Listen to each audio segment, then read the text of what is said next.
السلام علیکم، امید کرتا ہوں سبھی دوست خیریت سے ہوں گے۔ اللہ پاک سبھی کو سلامت رکھے۔ آج کا ہمارا ٹاپک ہے روزہ اور رمضان کی اہمیت کے بارے میں۔ تو روزہ اسلام کے بنیادی ارکان میں سے ایک اہم رکن ہے۔ اللہ رب العزت نے فرمایا، اے ایمان والو، تمہارے اوپر روزے فرض کیے گئے ہیں جیسا کہ تم سے پہلی امتوں پر فرض کیے گئے تھے تاکہ تم متقی بن جاؤ۔ روزہ گناہوں کی مغفرت کا ذریعہ ہے۔ آپ صلی اللہ علیہ وسلم نے فرمایا، جس نے ایمان اور ثواب کی امید کے ساتھ روزہ رکھا اس کے گزشتہ سارے گناہ معاف کر دیے جاتے ہیں۔ یہ بخاری اور مسلم، ابو داؤد، ترمذی میں موجود ہے۔ روزہ گناہوں سے ڈال ہے۔ آپ صلی اللہ علیہ وسلم نے فرمایا، روزہ ڈال ہے جب تک اس کو پھاڑ نہ دے۔ ٹھیک ہے۔ اچھا، روزہ جہنم کی آگ سے بچاؤ کا مضبوط قلعہ ہے۔ آپ صلی اللہ علیہ وسلم نے فرمایا، روزہ ڈال ہے اور جہنم کی آگ سے بچاؤ کا مضبوط قلعہ ہے، اور روزہ جہنم کی آگ سے ہزاروں میل دوری کا سبب ہے۔ آپ صلی اللہ علیہ وسلم نے فرمایا، جس نے اللہ کی رضا کے لیے روزہ رکھا تو اللہ اس کو جہنم سے اتنا دور فرما دیتے ہیں کہ جتنی مقدار کوا اپنی عمر کی ابتدا سے بوڑھے ہو کر مرنے تک اڑتے ہوئے مسافت طے کرتا ہے۔ روزہ بہترین سفارشی ہے۔ آپ صلی اللہ علیہ وسلم نے فرمایا، روزہ اور قرآن سفارش کریں گے اور ان کی سفارش قبول کی جائے گی۔ روزہ دار کی نیند عبادت، سانس لینا تسبیح اور دعا مقبول ہے۔ آپ صلی اللہ علیہ وسلم نے فرمایا، روزہ دار کی نیند عبادت ہے، اس کا سانس لینا تسبیح ہے اور اس کی دعا قبول کی جاتی ہے۔ روزہ دار کے لیے جنت کی حور آراستہ اور مزین کی جاتی ہے۔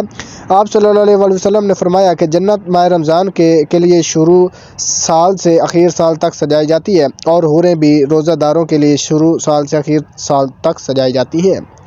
روزہ دار کے لیے جنت میں داخلے کا اسپیشل گیٹ۔ آپ صلی اللہ علیہ وسلم نے فرمایا، جنت میں ایک دروازہ ہے جس کا نام ریان ہے، اور قیامت کے دن اس سے صرف روزہ دار داخل ہوں گے۔ کہا جائے گا، روزہ دار کہاں ہیں؟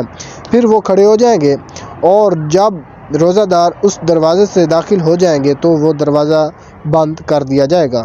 جسم کی زکوٰۃ۔ آپ صلی اللہ علیہ وسلم نے فرمایا، روزہ جسم کی زکوٰۃ ہے، اور تندرستی اور صحت مندی کے لیے روزہ رکھو، تندرست رہو گے۔ یہ تھے آج کی کچھ حدیث اور اللہ تعالیٰ کا ایک فرمان، یہ جان کر آپ کو بہت ہی فائدہ ہو۔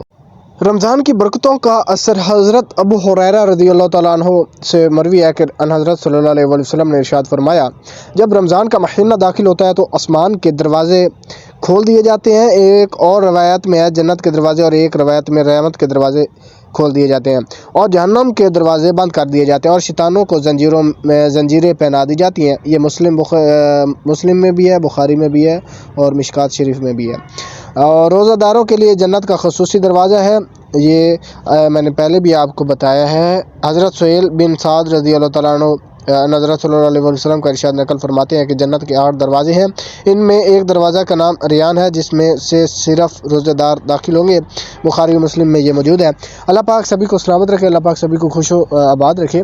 دیکھیں، میرا پوائنٹ یہ جو آپ کو میں نے آج بتایا ہے حضور کی حدیثیں ہیں، اور اگر آپ کو لگے کہ شک وغیرہ ہو تو آپ پوچھ سکتے ہیں، اور میں آپ کو ثبوت بھی دے سکتا ہوں۔ اللہ پاک سبھی کو سلامت رکھے، اور جہاں سے اگر کوئی سمجھ نہیں آئی تو آپ پوچھ سکتے ہیں۔ اس کے علاوہ آپ شرعی مسائل جتنے بھی ہیں وہ جاننا چاہتے ہیں، کسی بھی پوائنٹ سے، کسی بھی لحاظ سے آپ کچھ اسلام اپنے شریعت کے مسائل پوچھنا چاہتے ہیں تو آپ کمنٹ میں پوچھ سکتے ہیں، اور جیسے پوچھیں گے میں انشاءاللہ آپ کو رپلائی کر دوں گا۔ اوکے، اللہ حافظ۔